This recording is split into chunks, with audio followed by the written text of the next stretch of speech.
बुजुर्ग औरत मर गई। यमराज लेने आए। औरत ने यमराज से पूछा, आप मुझे स्वर्ग ले जाएंगे या नरक? यमराज ने कहा, दोनों में से कहीं नहीं। तुमने इस जन्म में बहुत ही अच्छे कर्म किए हैं, इसलिए मैं तुम्हें सीधे प्रभु के धाम ले जा रहा हूँ।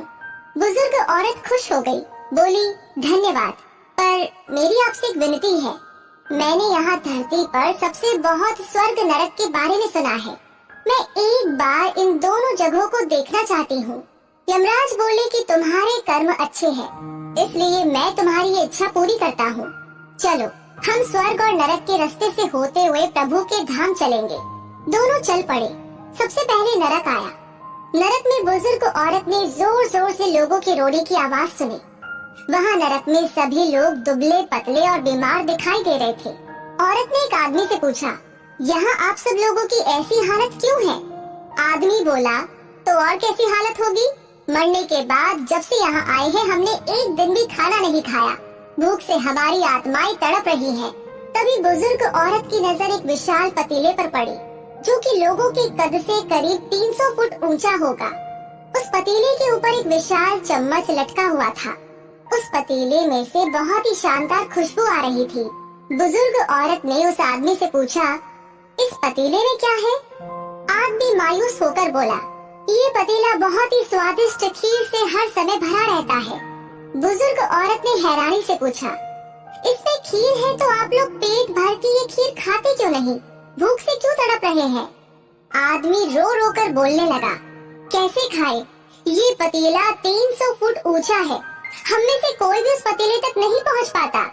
बुजुर्ग औरत को उन पर तरस आ गया। सोचने लगी, बेचारी खीर का पतीला होते हुए भी भूख से बेहाल है।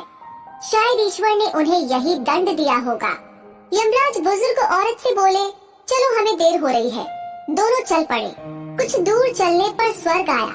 वहाँ पर बुजुर्ग औरत को सबकी हंसने खिलखिलाने की आवाज सुनाई दी। सब लोग बहुत खुश दिखाई दे रहे थे। उनको खुश देखकर बुजुर्ग औरत भी बहुत खुश हो गई।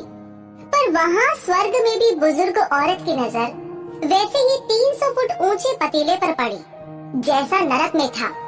उसके ऊपर भी वैसा ही चम्मच लटका हुआ था। बुजुर्ग औरत ने वहाँ लोगों से पूछा, इस पतीले में क्या है? स्वर्ग के लोग बोले कि इसमें बहुत ही स्वादिष्ट खीर है। बुजुर्ग औरत हैरान हो गई। उनसे बोली, पर ये पतीला तो 300 फुट ऊंचा है। आप लोग तो इस तक पहुँच ही नहीं पाते होंगे। उस हिसाब से तो आप लोगों को खाना ही नहीं मिलता होगा। आप लोग भूख से बेहाल होंगे। पर मुझे तो आप सभी इतने खुश लग रहे हो, ऐसा कैसे? लोगों ने कहा कि हम तो सभी लोग इस पतीले में से पेट भर के खीर खाते हैं। औरत बोली, पर कैसे? पतीला तो बहुत ऊंचा है। लोगों ने कहा, तो क्या हो गया?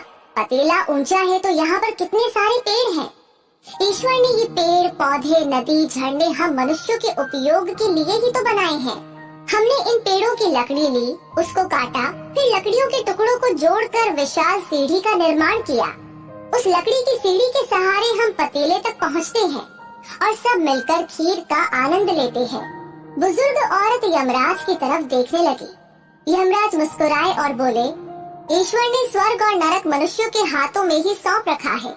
चाहे तो अपने लिए नरक बना ले, चाहे तो अपने लिए स्वर्ग। ईश्वर ने सबको एक समान हालातों में डाला है। उसके लिए उसके सभी बच्चे एक समान हैं। वो किसी से भेदभाव नहीं करता।